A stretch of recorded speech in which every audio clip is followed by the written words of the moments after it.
So health insurance and divorce. So what happens? You're going through a divorce and getting to where the divorce is going to be final. And let's say you're on your spouse's health insurance. So that's not going to continue once the divorce is final.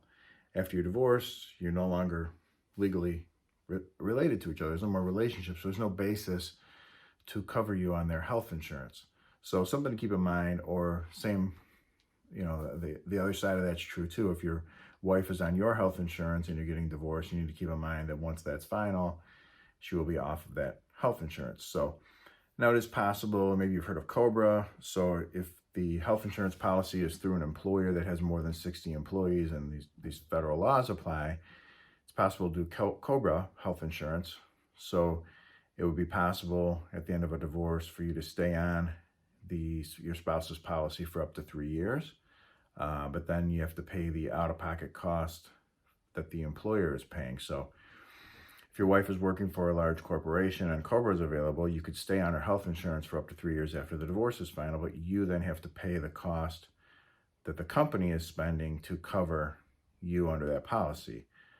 So that's not the amount that the wife is paying for that health insurance. It's what the company is actually paying, and it's going to be too high of a number usually to bother worrying about. So it's normally not going to be worth the cost for you to pay for the COBRA. I mean, 20 years ago when we were doing these, it was reasonable. You could pay like $500 a month.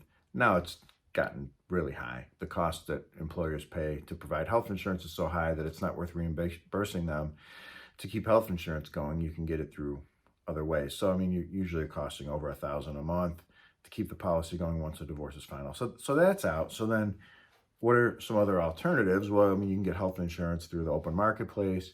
If you have health insurance available through your employer, of course, then you would just sign up for that. But if you don't have any of those options, one other possibility would be to do a separate maintenance case instead of a divorce case. So in Michigan, that's what they call it. In other states, they have similar types of things. But in Michigan, instead of filing a complaint for divorce, you could file a complaint for separate maintenance. And then you could go forward with a separate maintenance case. And at the end, it's a judgment of separate maintenance instead of a judgment of divorce. So I should say complaint for legal separation.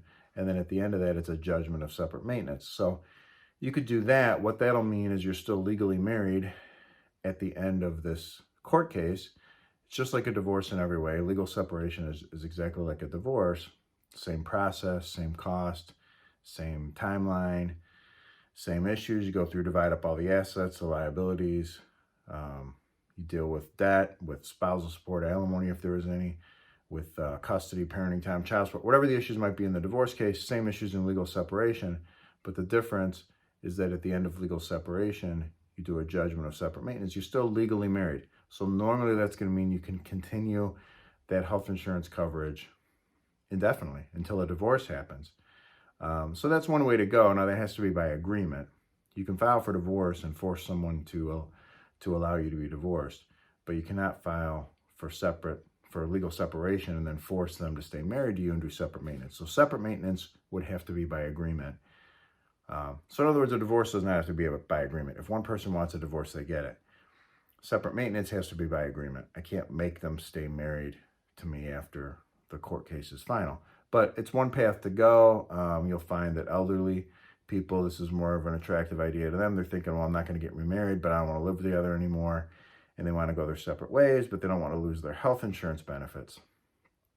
So people will pursue it, for that reason. So hopefully that helps. But that's just a brief overview, a general idea of what divorce and health insurance and that whole world is going to look like.